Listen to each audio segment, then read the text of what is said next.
नमस्कार दोस्तों, स्वागत है आप सबका हमारे नए वीडियो में। मैं हूं सचिन चौरसिया। आप देख रहे हैं दैन फॉर्म को। जैसा कि आप जानते हैं कि जो कि बीपीएससी टीआरई 2.0 की वैकेंसी भी जारी की जा चुकी है और सिलेबस भी जारी किया जा चुका है। तो यहाँ पे जो हमें सिलेबस कवर करना है वो कौन सी किताबों से कवर करना है, ये जानना बहुत ज़्यादा इंपॉर्टेंट है। तो जो भी जैसे मान लो 6 to 8 है, ठीक है, तो 6 to 8 के लिए कौन सी किताबें पढ़नी चाहिए, एनसीईआरटी पढ़ें या एससीईआरटी पढ़ें। अब इन दोनों में हमें चाहे एनसीईआरटी पढ़ना है, एनसीईआरटी की अगर हम बात करें ये भी बहुत इंपॉर्टेंट बुक है और एससीईआरटी भी बहुत इंपॉर्टेंट बुक है, ठीक है। अब इन दोनों में पढ़ना क्या है, जैसे 6 to 8 की यहाँ पे बात करी गई, तो 6 to 8 के लिए जो विषय पत्र होगा हमारा, विषय पत्र का मतलब जैसे मान लो मैथ एंड साइंस, तो मैथ और साइंस ये हमारा विषय पत्र होंगे। इसके लिए कहाँ से प्रश्न आएंगे, एससीईआरटी या एनसीईआरटी से, तो इन दोनों में कोई एक किताब फॉलो करनी है, ठीक है। उसके बाद यहाँ पे बताया गया कि सामान्य अध्ययन पत्र के लिए हम एससीईआरटी के पाठ्यक्रम से पूछेंगे। तो सामान्य अध्ययन हमारा 40 मार्क्स का आएगा, तो इसके लिए हमें एससीईआरटी फॉलो करनी होगी। ये किस क्लास के लिए है, 6 to 8 यानी कि मध्य विद्यालय के लिए। फिर हमारा आता है 9 to 10 यानी कि टीजीटी के लिए। तो टीजीटी के लिए यहाँ पे बताया गया है कि हमें कौन से एससीईआरटी पढ़ना है या एनसीईआरटी पढ़ना है। टीजीटी के लिए यहाँ पे साफ साफ लिखा है कि उपयुक्त विषय पत्रों के पाठ्यक्रम बिहार विद्यालय परीक्षा समिति एनसीईआरटी से संबंधित होंगे, ठीक है। तो जैसे मान लो हम बात करें टीजीटी के लिए, टीजीटी मैथ के लिए, ठीक है, तो क्या पढ़ना है, एनसीईआरटी के लिए पढ़ना है एनसीईआरटी से। हाँ, हम एससीईआरटी से जो हमारा सामान्य अध्ययन है भाग 2 उससे कवर कर सकते हैं, ठीक है। यही हमारा 11-12 के लिए भी होगा। 11-12 यानी कि पीजीटी के लिए भी हम एनसीईआरटी फॉलो कर सकते हैं विषय के लिए, ठीक है। फिर अब देख लेते हैं, जैसे मान लो टीजीटी मैथ के लिए हमें बुक कौन सी फॉलो करनी है। हमने पहले ही बताया कि एनसीईआरटी की बुक फॉलो करनी है, जो कि इस प्रकार इस तरीके से ये बुक दिख रही होगी, इसको फॉलो करनी है मैथमेटिक्स के लिए। इसी से अगर हमने यहाँ पे टोटल हमारे जो चैप्टर्स हैं वो 15 चैप्टर्स हैं, अगर इसी को हमने फॉलो कर लिया, ठीक है, पूरे मन से सारे चैप्टर्स लगा लिए, तो इसमें से कोई भी ऐसा नहीं होना है कि आउट ऑफ सिलेबस क्वेश्चंस पूछा जाए। सब कुछ कवर कर देगा। 15 चैप्टर है इसमें से और हम इसको करवाने की कोशिश करेंगे, ठीक है। ज़्यादा से ज़्यादा क्वेश्चंस, ज़्यादा से ज़्यादा कॉन्सेप्ट बताने की कोशिश करेंगे और ज़्यादा से ज़्यादा फॉर्मूले को बताने की कोशिश करेंगे। तो अब देख लेते हैं जो इसके अकॉर्डिंग जो हमारा सिलेबस बनता है वो क्या बनता है। तो सबसे पहले हम बात करेंगे कि हमारा जो पहला चैप्टर है वो रियल नंबर है, ठीक है। रियल नंबर में इंट्रोडक्शन दिया है, जिसमें नंबर्स के बारे में कि प्राइम नंबर्स, रियल नंबर्स क्या होता है, रेशनल नंबर्स क्या होता है, इरेशनल नंबर्स क्या होता है। उसके बाद Euclid's division lemma, the fundamental theorem of arithmetic है, ठीक है। Revisiting irrational numbers, revisiting rational numbers and their decimal expansions, फिर समरी दी होती है।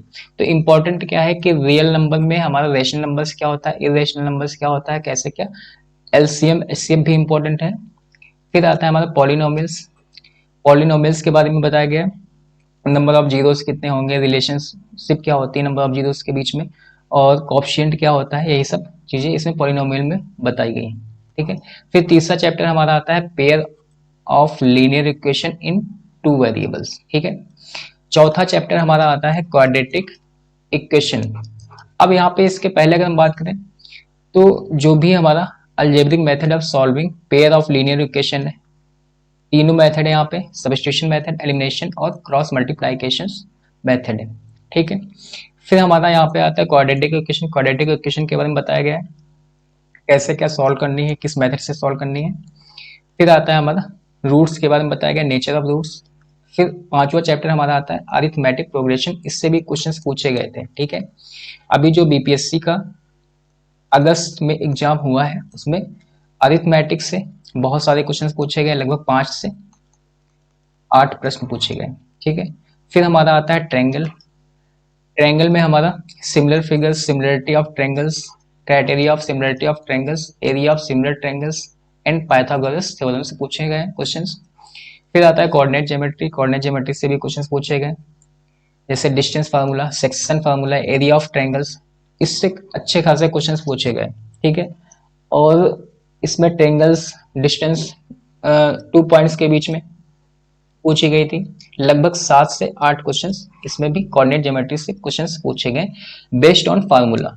ठीक है, फिर आता है हमारा इंट्रोडक्शन टू ट्रिग्नोमेट्री, यानी कि इसमें ट्रिग्नोमेट्री से क्वेश्चंस आइडेंटिटी से पूछे गए। कुछ क्वेश्चंस जो थे वो फार्मूला बेस से पूछे गए थे, कुछ क्वेश्चंस हाइट एंड डिस्टेंस यानी कि एप्लीकेशन के बेस पे पूछे गए थे, जो कि यहाँ पे ये हाइट एंड डिस्टेंस यानी कि सम एप्लीकेशंस ऑफ ट्रिग्नोमेट्री में हाइट एंड डिस्टेंस ही बताई गई है। फिर हमारा आता है सर्किल। सर्किल के बारे में यानी कि टेंजेंट से क्वेश्चन पूछा गया था, और number of tangents from a point on a circle, यानी कि इससे भी सवाल आने हैं। कंस्ट्रक्शन से, जैसे मान लो लाइन में डिफरेंस क्या होता है, लाइन सेगमेंट में डिफरेंस क्या होता है, और बेसिक से कॉन्सेप्ट्स के आधार पे कंस्ट्रक्शन से क्वेश्चंस पूछे गए थे। हाँ, एरिया रिलेटेड टू सर्किल की अगर हम बात करें तो पेरीमीटर से क्वेश्चन पूछा गया था, पॉलीगन से क्वेश्चंस पूछा गया था, एरिया ऑफ सेक्टर से पूछा गया था, सेगमेंट ऑफ सर्कल से पूछा गया था। फिर सरफेस एरियाज एंड वॉल्यूम्स की अगर हम बात करें तो इससे क्वेश्चन पूछा गया था कि conversion of solid from one shape to another. जैसे क्वेश्चन पूछा गया था कि कोई सॉलिड शेप है, अगर इसका हम कन्वर्जन करें, ठीक है, कुछ और शेप बना देते हैं लेकिन वो सॉलिड ही रहता है, तो इसके वॉल्यूम में डिफरेंस आएगा या नहीं आएगा। ठीक है, इस टाइप से क्वेश्चंस पूछे गए थे, थोड़ा सा डीप भी और बेसिक भी पूछा गया था। तो ये जो टोटल हमारा सिलेबस है, जैसे स्टैटिक्स हो जाता है, स्टैटिक्स से क्वेश्चंस आए थे। अब स्टैटिक्स से ये नहीं कि सिर्फ फार्मूला बेस पूछा गया हो, यानी कि डीप में चाहिए, यानी कि 12th तक आपको स्टैटिक्स कवर कर लेनी है। ठीक है, फिर आता है प्रोबेबिलिटी। प्रोबेबिलिटी में 12th स्टैंडर्ड तक आपको पढ़ना है। ठीक है, यानी कि आपको बेसिक से स्टार्ट करना है, बेसिक टू एडवांस जाना है। तो एडवांस के लिए हम 12th की बुक फॉलो कर सकते हैं, सिर्फ चैप्टर जैसे प्रोबेबिलिटी हो गया और स्टैटिक्स हो गया, इसके लिए हमें 12th स्टैंडर्ड की बुक फॉलो कर सकते हैं। बुक नहीं फॉलो करना है, चैप्टर ही फॉलो करना है।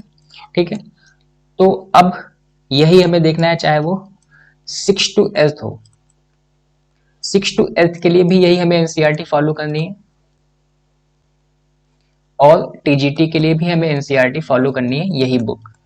अब यही बुक क्यों फॉलो कर रहे हैं, इसलिए हम फॉलो कर रहे हैं यही बुक, क्योंकि इसमें जो डीप पूछा जा सकता है, जो लेवल रह सकता है, हाईली लेवल रहेगा, वो 10th स्टैंडर्ड तक रहेगा 6 to 8th के लिए, और जो टीजीटी के लिए लेवल रहेगा वो हाई रहेगा 12th स्टैंडर्ड तक।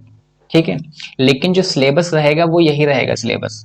ठीक है, तो अगर ये वीडियो पसंद आता है तो इस वीडियो को लाइक और शेयर जरूर कर दें, और मैथ या जो भी मेनली कॉन्सेप्ट अगर पढ़ने हैं आपको टीजीटी के लिए हो, वो चाहे 6 to 8 के लिए हो, तो आप मेरे इस चैनल से जुड़ सकते हैं, और चैनल को सब्सक्राइब करो, बेल आइकन भी प्रेस कर लो। तो मिलते हैं नेक्स्ट वीडियो में, तब तक के लिए जय हिंद दोस्तों।